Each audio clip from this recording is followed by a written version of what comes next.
and they'll help you achieve anything you want. The possibilities are absolutely endless at Walmart.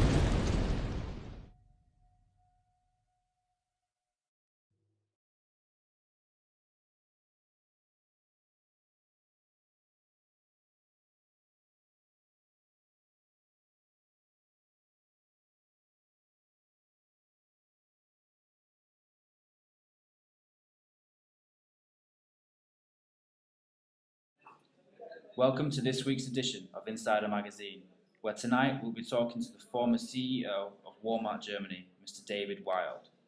In the wake of their withdrawal from the German retailing market, Insider Magazine takes a closer look on the failure that was heard around the world. But before we meet former CEO David Wild, let's take a look at what he had to say to Insider Magazine in 1997.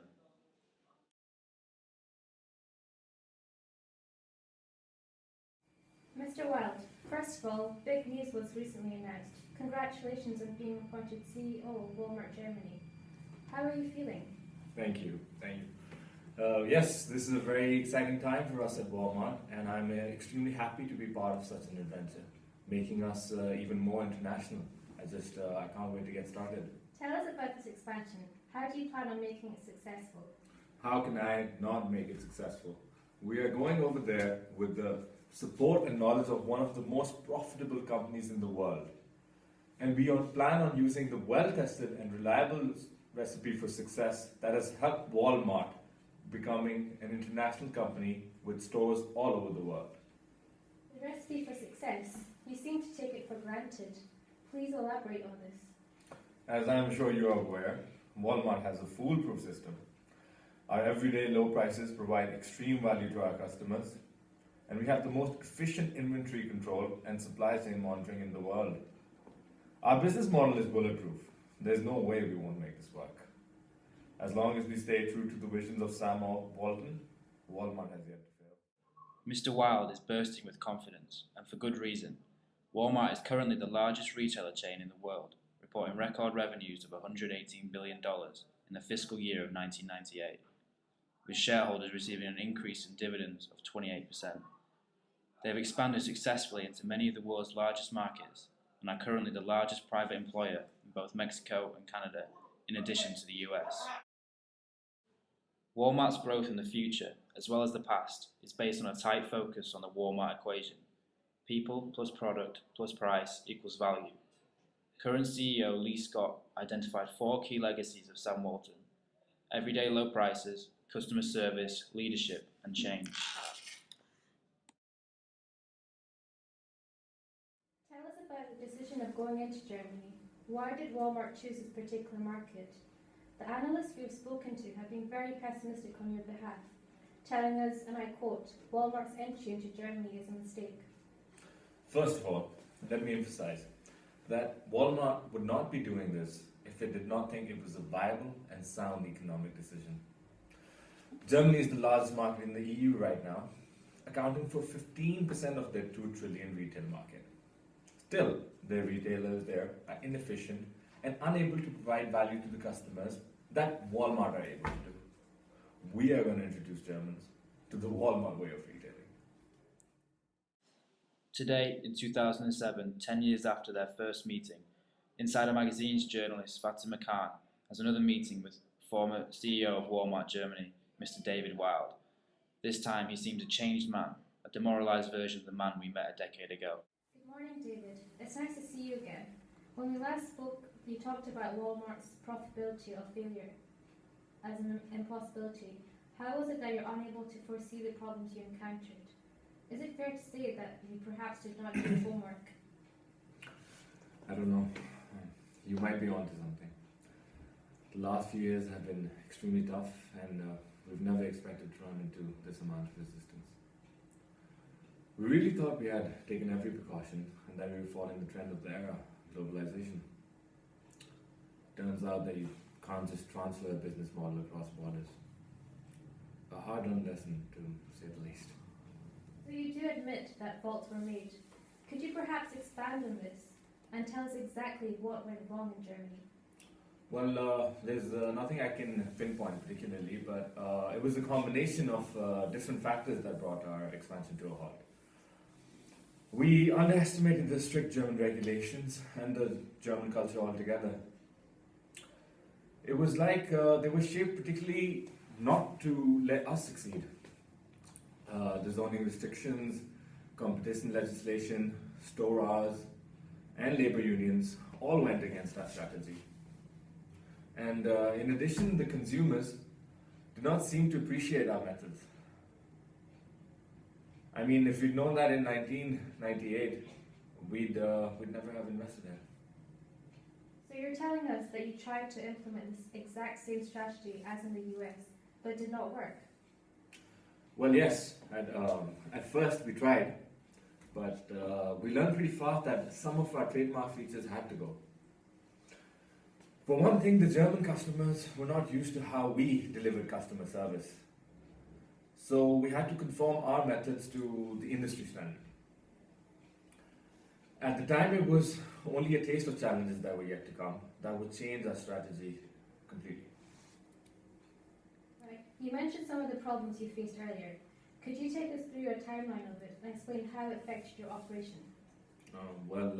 It all started at the acquisition of the German chains, really. We thought we would expand with rocket speed, but then it turned out we could not build our superstores or anything close to it. The zoning regulations prevented us from achieving any form of economies of scale, and this severely affected our EDLP offer, as it is challenging, to say the least, to bargain with suppliers if the volume you are selling at is not larger than the competition.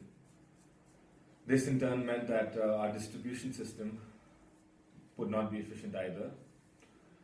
In essence, we were experiencing increased costs both up and downstream. To add on to that rocky start, the labor unions were squeezing us for all they could. The wages were very high, and we had to let them work less. In fact, the store hours were short all over. From having stores open around the clock in the US, we had to close at 8 p.m. on weekdays, 2 p.m. on Saturdays, and keep closed on Sundays. As you might understand, we were finding it increasingly difficult to understand how we would compete. And sat here right now, it's apparent that we never could. Walmart is giving up in Germany after several years of continuing losses. What would it take for you to try again? What changes would need to be made for Walmart to be profitable here? Well, speaking as a representative for Walmart, I would have to argue in favor for the deregulation of the zoning restrictions, the store hours, and competition laws, all of them. Foreign companies are just not able to compete or bring customer value to the market with the current legislation. And there is no chance that Walmart will try to enter Germany again. That is, unless we can compete on our own terms. There is just far too much red tape to overcome and restricted regulation. Well, first of all, big news was recently announced. Congratulations on being appointed CEO of Walmart Germany. How are you feeling? Thank you. This is a very exciting time for us at Walmart, and I'm extremely happy to be part of such an adventure, making us even more international. I just can't wait to get started. Tell us more about this expansion. How do you plan on making it successful? How can I not make it successful? We're going over there with the support and knowledge of one of the most profitable companies in the world. And we plan on using the well-tested and reliable recipe for success that has helped Walmart becoming an international company with stores all over the world. Walmart's failure in Germany will echo in the offices of companies who wish to globalize their operations. It serves as a reminder of what can go wrong if an organization fails to consider local culture, preferences, and legislation. thus reinforcing the idea of think global, act local.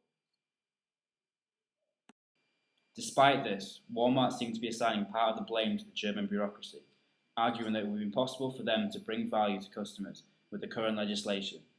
This argument seems misguided, as many of the German retailers are not only profitable, but able to provide lower prices to their customers than what Walmart is able to do. Insider Magazine suggests that the German legislation, although obstructive for companies like Walmart, might have hidden positive effects that protect small family-owned businesses and secures jobs in local communities. If we compare Walmart Germany to Walmart US, one of the key differences is the effect that they have on local communities. Insider Magazine can report that an alarming number of local businesses in the United States are claiming that Walmart is the reason for their bankruptcy. Walmart have been nationally accused of killing family-owned businesses in America. It might therefore be the case that Germany, although seemingly old-fashioned and bureaucratic, is in fact forward-thinking with their competition legislation. Their legislation prevents predatory behaviour by large corporations, thus protecting small and medium-sized companies. As a final remark, Insider Magazine therefore invites you to consider the positive effect that government intervention might have, securing jobs and allowing local communities to thrive.